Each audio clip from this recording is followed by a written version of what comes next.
Hey everybody, we're from Airbnb. I'm Greg and this is Liyin over here, and we're going to talk a little bit about some systems that we built to stream data out of Amazon RDS and DynamoDB into our warehouse and other various services and infrastructure components. So this will be a little bit more of a deep dive, so hopefully we can kind of get some details out there. So first we'll be talking about database change data capture and a system that we built called SpinalTap in order to do this. And then I'll hand it over to Liyin, where he'll talk more about improving the ETL processes to our data warehouse. So a little bit before we go into the details about SpinalTap, this is not a new problem. There are like systems out there that already do solve this and quite well. So for example, there's a data bus built by LinkedIn, which was originally built to stream data out of Oracle databases and then extended to MySQL. And then there's actually a new open source project that the folks at Red Hat came out with called Debezium, which is very similar to the architecture that we'll go through here, but unfortunately it wasn't really available to us at the time, and we wanted to standardize all of our kind of pub sub stuff on Kafka. So none of these solutions kind of were a good fit, so we went with building our own.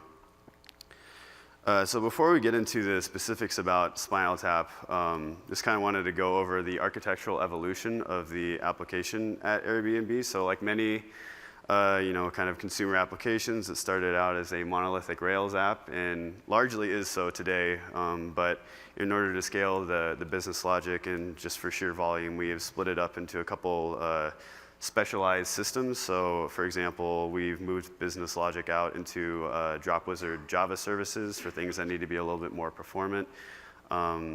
We have a custom homes and now experience search system based on Liyin. We still use MySQL for many of our primary data stores. And then we have Kafka as our kind of standardized pub sub messaging bus. And then on the other side of this, we pump all this data into our data warehouse. So we use a combination of HDFS and S3 to store data. And then we access it using systems like Hive and Presto and HBase for various different use cases. So splitting up the application in this way leads to a couple new challenges. One of the most significant things was that moving from the monolithic Rails application world to this service-oriented world is that a lot of the co-processing logic in the Rails app kind of breaks down. So we did a lot of stuff in, active record, after save kind of things, firing messages off to, a message bus in the transaction context, which we kind of can no longer do now that these pieces of logic live in different systems. We had to vertically partition our MySQL database in order to just scale for sheer volume of data and connections and everything. So this kind of makes some things that could be easily done in transactions no longer possible.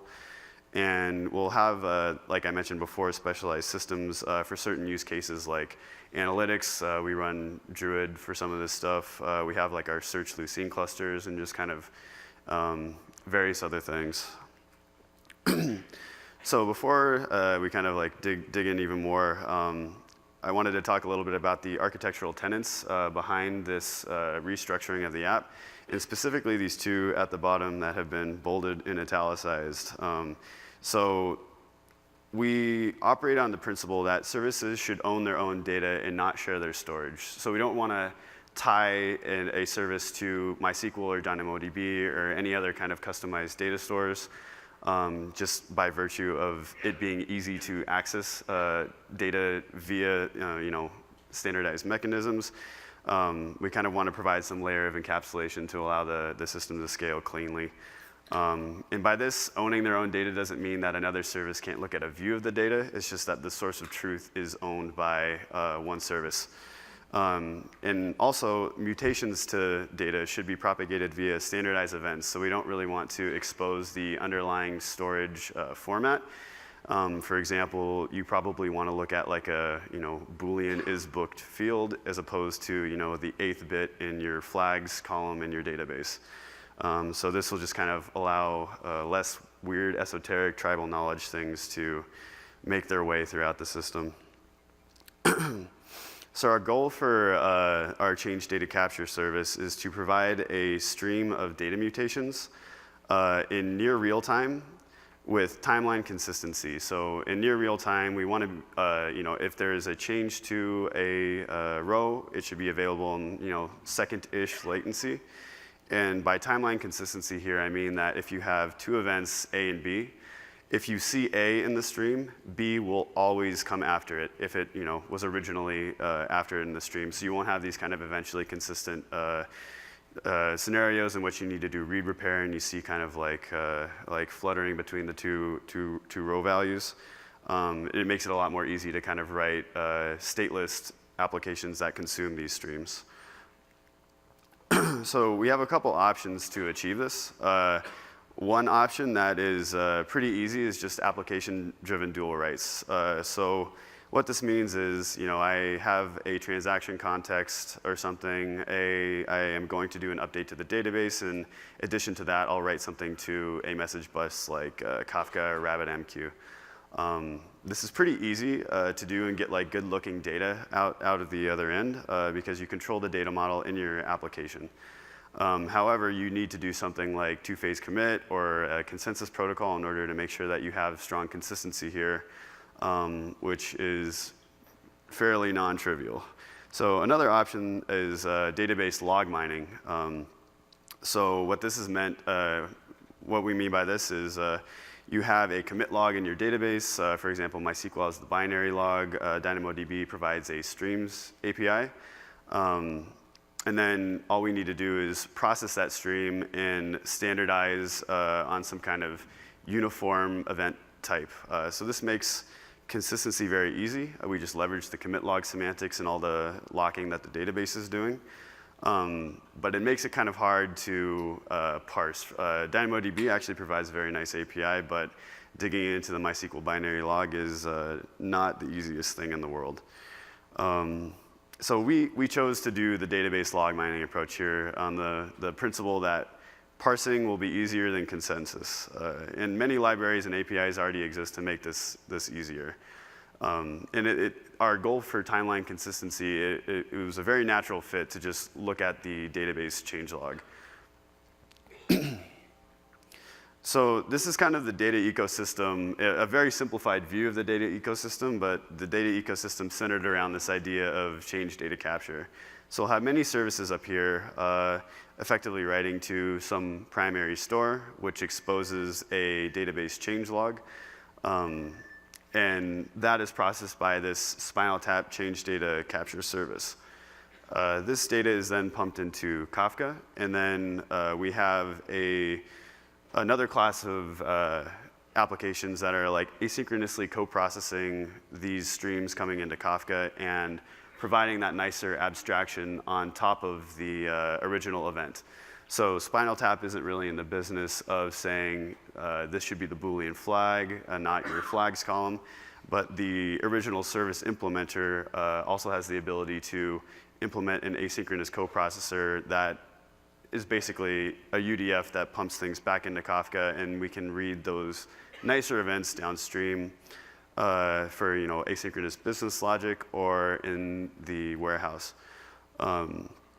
And this HBase component here I wanted to call out because this is what Liyin will go into in a little bit more detail.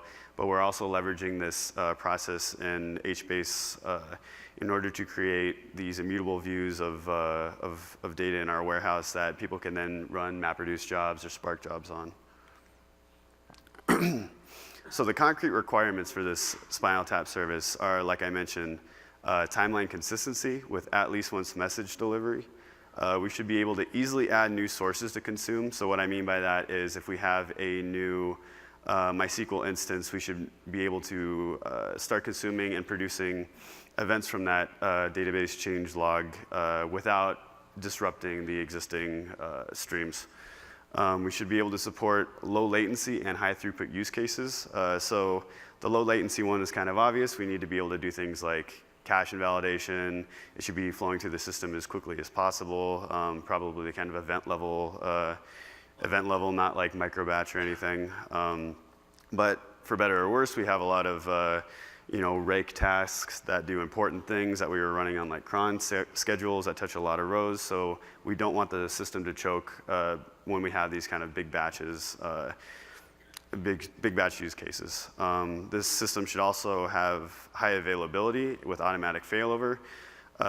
This is mostly important for when we want to do rolling restarts and make sure that all the streams are viewable in a consistent way downstream, so nobody's really aware of any weirdness that, or potential weirdness that we would introduce. And we, with the tenet of services owning their own data, we don't want to tie ourselves to any particular database implementation. So, we have the two use cases of MySQL and Amazon DynamoDB, but we may have other things that we need to be able to process later.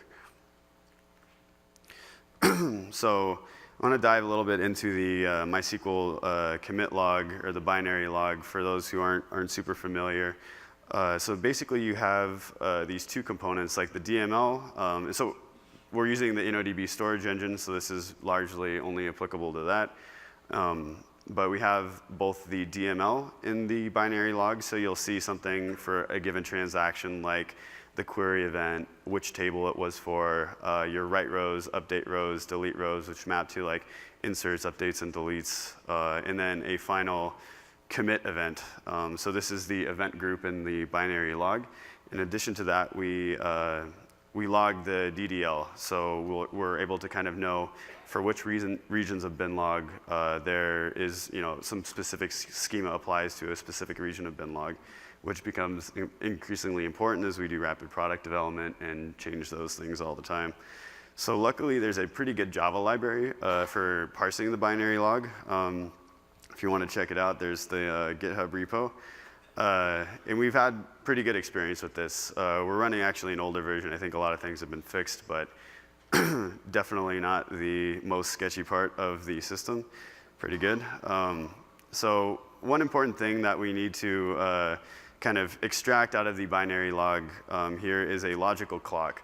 So what I mean by that is that each event in the bin log should have a corresponding monotonically increasing logical ID. So this allows us to disambiguate downstream, even if we have to roll back the Kafka stream, we know exactly which event was the last one, and we don't have to rely on anything outside of MySQL, introduce any potential more complexity. You may ask what happens during a MySQL failover. So we have this single master multi-AZ setup. So fortunately, the MySQL and InnoDB files are actually preserved during a failover, so the binary log doesn't actually change. This stands in contrast to a typical MySQL deployment where you may have a completely separate machine with its own binary log that you'll then start parsing after that master starts taking writes. So this just is convenient. We don't have to worry about that, but that is totally solvable via introducing some more metadata. And then we leverage that XID event. It's kind of an InnoDB implementation detail, so this is where it kind of starts to get a little hairy in our assumptions, but that's kind of the trade-off for doing this database log mining approach. But we checkpoint only on this event to make sure that we're processing transactions as units. We don't kind of come back after a failure and start in the middle and screw everything up.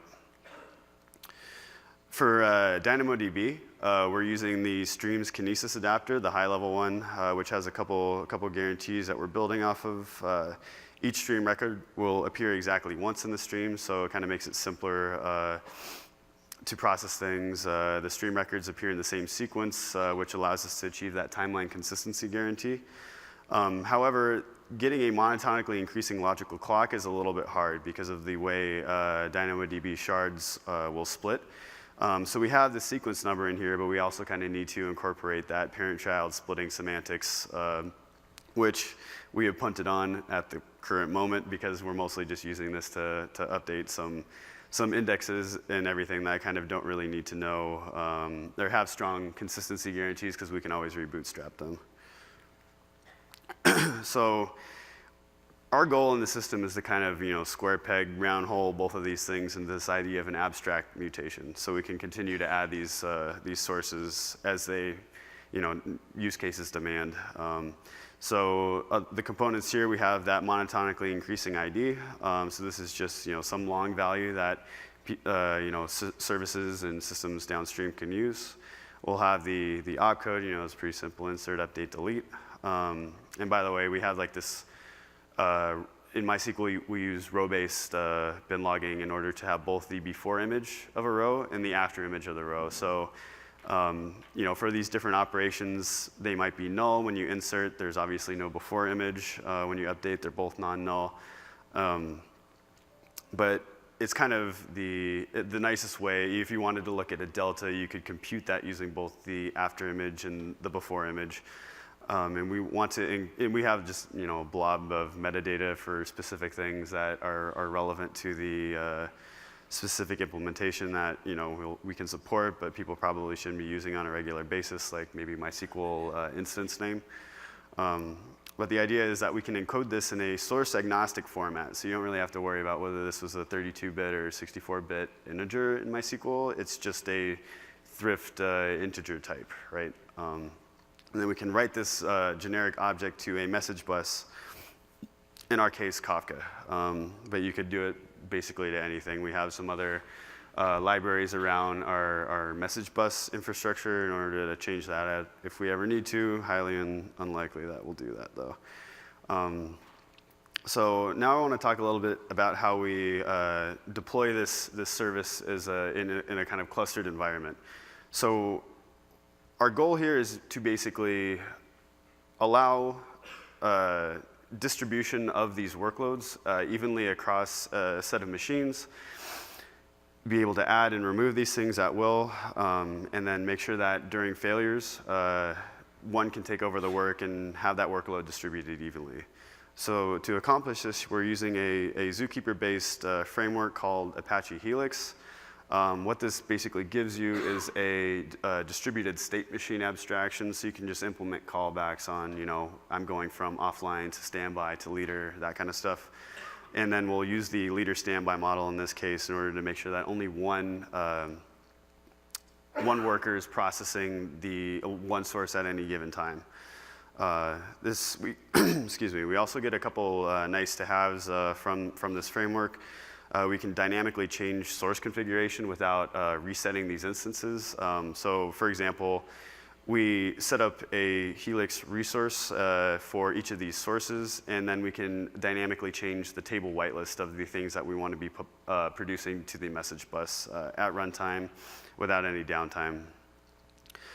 We also leverage a feature of Helix called instance group tagging in order to separate the MySQL and DynamoDB nodes. So it's basically homogeneous source types on a subset of nodes in the cluster.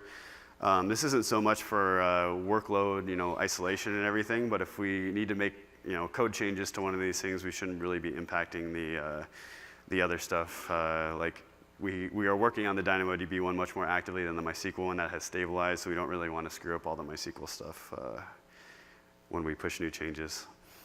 So if one of these nodes fails, we basically are aware of that via the Zookeeper connection, ephemeral nodes all dying, and then the controller component here will be able to elect another replica of that source worker on another machine, and then we won't really miss a beat in the processing.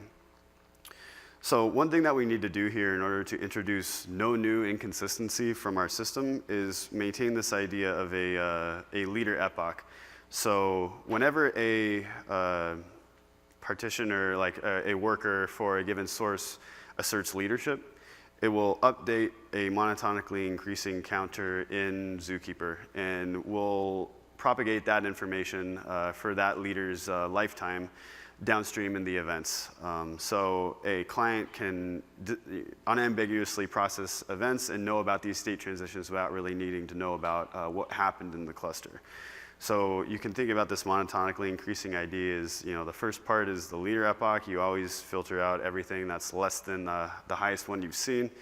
And then in the case of MySQL, we have binlog file and binlog position. But then again, we abstract that away from the clients, and they really just have to worry about some one monotonically increasing ID. So like I mentioned before, we use Kafka for our pub sub. And Kafka was kind of, I'm sure a lot of you are familiar, was born as a kind of fire hose-oriented system for clickstream data, but then was modified throughout its lifetime in order to support more workloads that required more durability. However, it's a little esoteric to configure it to support these things, so I just kind of put these things down here if you're interested in doing something similar for yourself. But basically what this configuration gives you is 3 replicas of all the data.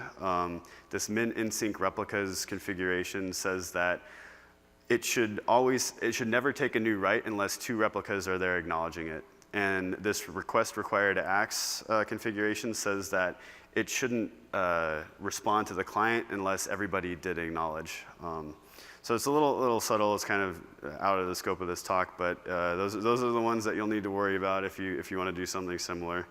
But basically, this system allows us to push all the data into Kafka, have it be durable, and all these asynchronous coprocessors and downstream workers can be sure that that data came in, it's available, they can rely on it as if they were doing something like an after-save callback in process in active record.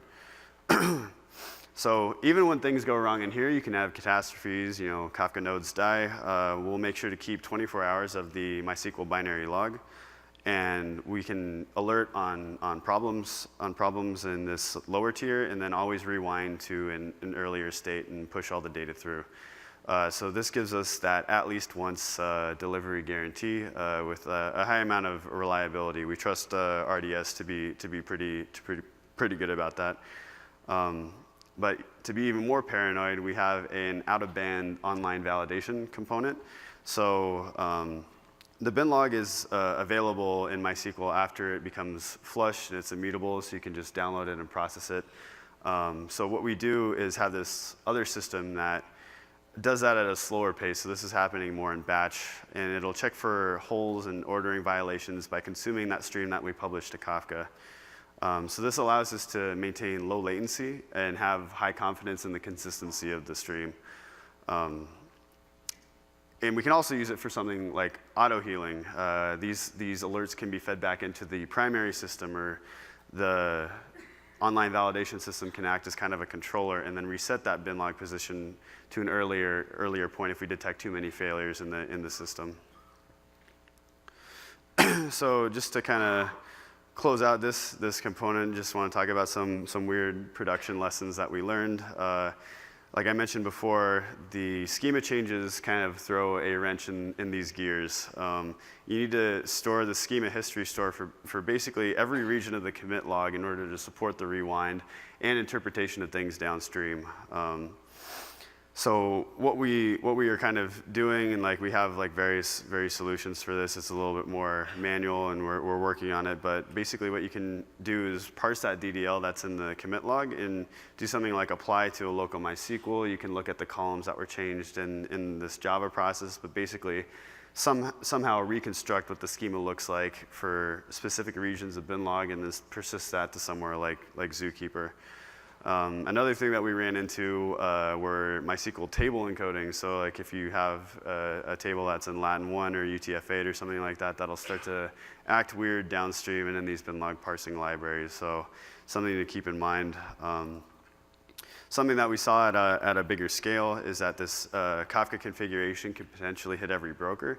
So you're kind of tying your fate to the slowest guy in there, and we saw a lot of bad variance in the produce times and throughput.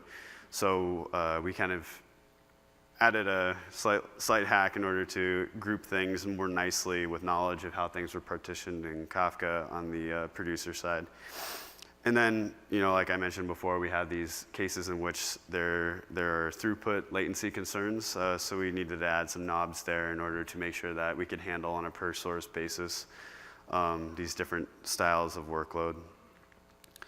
So to kind of recap and see this in a different picture with more context, we have all these services generating all these mutations, persisting those initially to an OLTP style store like MySQL or DynamoDB.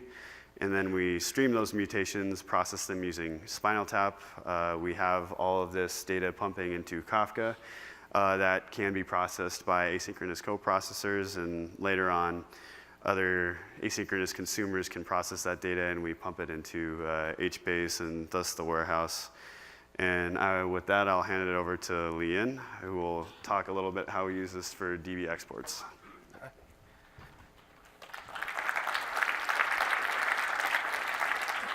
Thanks, Greg, for talk about the SpinalTap, which is the key component to develop this streaming ETL job to move the data from the RDS to the warehouse land. So people can literally using the warehouse as a read replica of the RDS or DynamoDB, and they can run any arbitrary computation query against this database. So let's go into some details. So this is the basic architecture of data warehouse before we have the streaming world. We have one gold HDFS cluster, which has the Hive data and all these like warehouse data. And we also have a silver warehouse. We have two warehouses in order for the disaster recovery purpose, also the resource isolation purpose. People can run very high important like high SL jobs in the gold cluster. And also people can run like any arbitrary or ad hoc jobs on the silver. People can run different query engine like a Presto, Hive, or Spark. And we also have a batch job scheduling system called Airflow, which can schedule this large batch job with like multiple dependency. So where the data come from? The most of data come from two places. One is the database change. Like when you have make a database mutation in the production, you want to capture that in your warehouse so you can run analytics queries. The other is analytics events, which is usually issued by the web tier or different various services. So when the system growing, we get a lot of new requirements saying people want to get more recent data in the warehouse. They want to run these queries again, most fresh data, so they can run more effective jobs. And for the analytics event, we can do hourly partitions, so people can get most recent data, and it's fairly reasonable. But for the database mutation, we have some challenges. And the main is because we're using the point-in-time restore semantics to get the database snapshot. So the way it works is we issued like on the daily boundary, like a 00 UTC, we issued a point-in-time restore request to RDS. So RDS will restore a new instance for us, which has captured all the data change up to that day boundary. So we basically scoop all the change from the RDS and dump it into the Hive warehouse. The good part is this solution is very simple. It's very easy to reason about the correctness. They can capture all the schema change nicely. And it's very consistent. You literally get all the mutation before the 00 UTC, the day boundary. The problem is, as the database grows, every time you do the restore, it takes longer and longer. For our biggest database, it could take more than 20 hours to restore one instance. That means the data in the warehouse is super stale. And a lot of pipeline cannot be run there. And all the feature training is using the stale data. That's not the ideal world we want to live in. Another thing is we get a lot of new requirements. People want to query this data in a new real-time fashion. They want to run any arbitrary like a Presto or Hive query against their set. And people want to create hourly snapshot instead of daily, so they can run anomaly detection on an hourly basis instead of daily basis. And when we need to able to store this hourly snapshot in a very low storage cost, if we store them like a literally every hour partition, basically we need to store the same mutation repeatedly until that row is deleted. So it's a lot of challenge over there. We believe that these challenges is like a very common for a lot of RDS users, and we come up with a very general solution, and we hope we can share the solutions to the audience so we can share some lessons over there. So that's the basic system we built. We call it streaming DB export. It's a real-time like a streaming ETL job to transfer the RDS mutations into the warehouse. To make the warehouse literally as a read replica, it's a few minutes behind with the RDS, and people can run different query engine on top of it. Basically, when the mutation happens in the RDS, the SpinalTap, Greg just mentioned, they will listen on the Binlog changes and publish all these mutations into Kafka. Then we will run a Spark streaming job to consume all these mutations and replay them in HBase in the same order. So now HBase starts to have all the delta changes in the database. And in order to capture the comprehensive view of the database, we need also reseed the baseline of the RDS tables. So we can reseed from RDS directly, or we can reseed from Hive partitions, like yesterday's snapshot view. So once we have the comprehensive view in HBase, people can run different kind of queries from Hive, Prest, and Spark. We build various connectors to help people to run this new real-time query against HBase. And periodically, we can also compact HBase and dump the most recent view to HDFS on a daily basis. So all this batch pipeline can run there. In addition to that, we build a unified view on top of this streaming data and the snapshot data. In that way, from a user perspective, they are seeing the same schema, the semantics, from the streaming table and the snapshot table. So multiple computation logic from streaming job, from analytics job, or from interactive query, they can use the same computation logic against these different data sources. That's our starting point to implement the Lambda architecture at the warehouse. There's a lot of data movement between HBase and HDFS. And we want to share some common techniques how to mitigate all these like a performance hit and make it more efficient. The first one is we need to take hourly snapshot of the database. The hourly snapshot, if we move all the data from HBase to HDFS on an hourly basis, basically it's very costly in terms of the I/O and in terms of network bandwidth. So the way we did is we take a snapshot of HBase, which is a zero copy. It's all using the HDFS symbolic links. So there's no copy over there. And we build a view on top of the Hive table. And the people can query this Hive table as if they are querying the HDFS data. But underneath, they are transformed to the HBase call so that we don't need to copy any data from HBase to HDFS. The other thing is when we want to reseed the HBase from HDFS, if we simply using the put request go against HBase, they will be very disruptive for HBase performance. The read performance will be suffered, and also it takes a long time. So the way we did is we run some jobs, batch jobs, to transform all these HDFS file, prepare them into a HBase format, it's called HFile, and the bulk upload to HBase. In that way, they don't have any impact on the HBase side. Here's how we onboard new tables. Initially, when we want to onboard new tables, they start to listen all the streaming from the SpinalTap. Once you get all this data into the HBase, we need to reseed either from the RDS. We build some connector. We can read from RDS directly to reseed HBase, or we can reseed from the Hive partitions. So in order to make this pipeline super reliable, we need to be able to torrent multiple failures.